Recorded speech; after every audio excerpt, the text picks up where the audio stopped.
नमस्कार, तुम्हा सगळ्यांचे माझ्या ह्या यूट्यूब चॅनलमध्ये खूप मनापासून स्वागत। आज आपण चतुर्थी स्पेशल मस्त असे पानाचे खजूर मोदक कसे करायचे ते पाहणार आहोत। तर हे पहा, मस्त असे खजूर मोदक आहेत। चला तर मग रेसिपीला सुरुवात करूयात।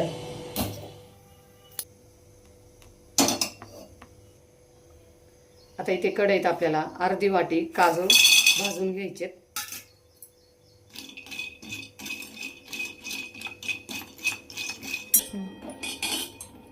तर इथे हलके आपले काजू भाजून झालेत। आता हे काढून घेऊया। आपण हे एका ताटात काढून घेऊया थंड करण्यासाठी। आता इथे काजू पूर्णपणे थंड झालेत। आता आपण हे मिक्सरच्या भांड्यात टाकून घेऊया। आता यात एक सपाट वाटी सुकं खोबरं टाकायचे, पाव वाटी गूळ। आता यामध्ये आपल्याला नागिनीची पानं टाकायची। तर इथे मी छोटी पानं आहेत त्यामुळे ते 6 पानं घेतलेली आहेत।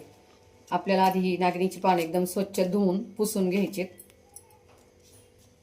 आता याचे देठ काढून घ्यायचे।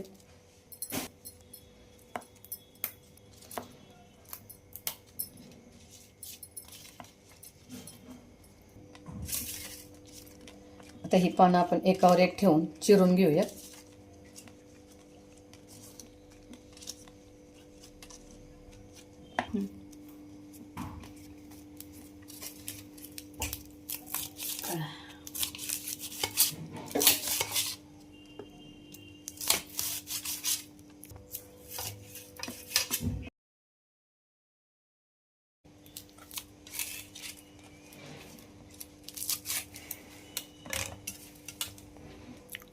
आता ही चिरलेली पानं आपल्याला यामध्ये टाकायची।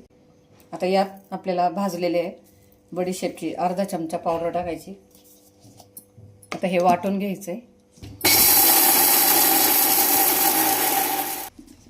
इथे आपलं हे बॅटर छान असं वाटून झालंय। आता एका ताटात काढून घेऊयात।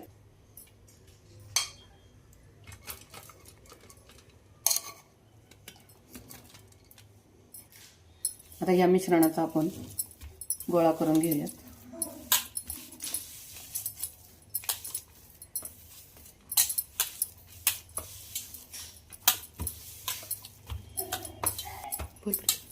आपला हा गोळा तयार झालाय।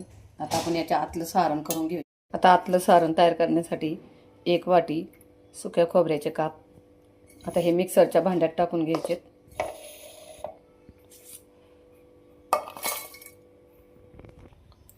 आता यामध्ये आपल्याला अर्धी वाटी खजूर टाकायचे।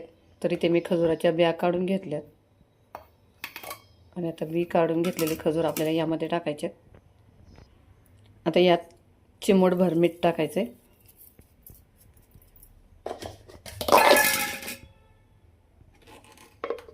आता हे वाटून घेऊयात।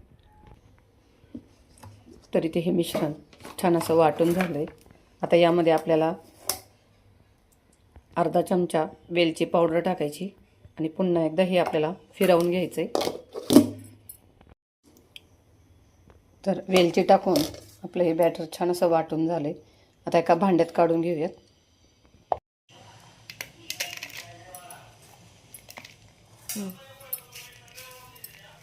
आपलं इथं मस्त असं हे मोदकाचं सारण तयार झालंय। आता आपण मोदक करून घेऊयात। आता इथे आपण जे मोदकासाठी पानाचं आवरण केलं होतं ते घ्यायचं आणि मोदकाच्या साच्यात हे लावून घ्यायचंय।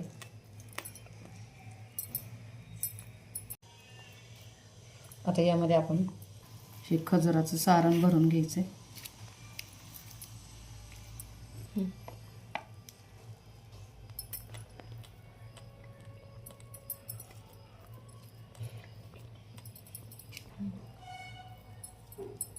तर दोन्ही भागात थोडं थोडं सारण भरायचंय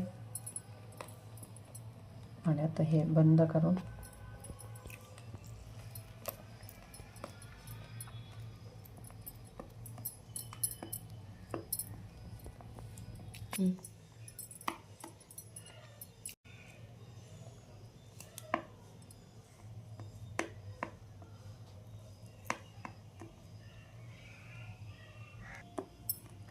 इथे मस्त आपला हा पान मोदक तयार झाला आहे.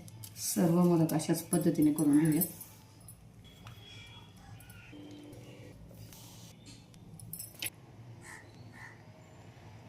आणि आता आपले इथे सर्व मोदक तयार झाले.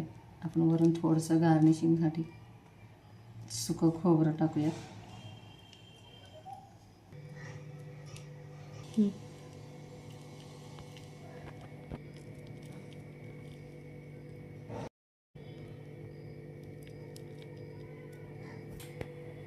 तर मैत्रिणींनो, तुम्हाला हे आजचे पान खजुराचे मोदक कसे वाटले कमेंट करून नक्कीच सांगा आणि व्हिडिओला लाईक शेअर नक्कीच करा. चला तर मग पुन्हा भेटूया अशाच एका नवीन रेसिपीसोबत. आणि आज तुम्हाला सगळ्यांना संकष्ट चतुर्थीच्या खूप खूप शुभेच्छा. धन्यवाद.